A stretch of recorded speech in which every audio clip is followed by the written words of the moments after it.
మనం పిల్లల కోసం ఏది చేసినా ఒకటికి 10 సార్లు ఆలోచించి చేస్తూ ఉంటాం కదండి. ఎస్పెషల్లీ బ్రేక్‌ఫాస్ట్ టైంలో మాత్రం పిల్లలకి ఎక్కువ ప్రోటీన్ ఉండేలాగా నేనైతే ప్లాన్ చేస్తాననమాట. అలాగని వాళ్ళ ఫేవరెట్ ఐటెమ్స్‌ని మాత్రం వాళ్ళ నుంచి దూరం చేయను. పిల్లలకి మ్యాగీ అంటే చాలా ఇష్టంగా తింటారు కదా!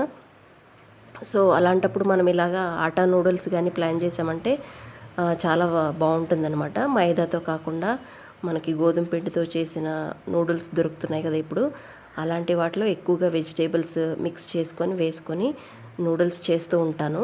ఎలాంటి సాస్‌లు దీంట్లో నేను మిక్స్ చేయను. మ్యాక్సిమమ్ ఇంట్లో ఉండే మసాలాసే వాడతాననమాట. ధనియాల పౌడరు, జీలకర్ర పౌడరు, అలాగే మిరియాల పౌడరు అలాంటివే వాడుతూ ఉంటాను.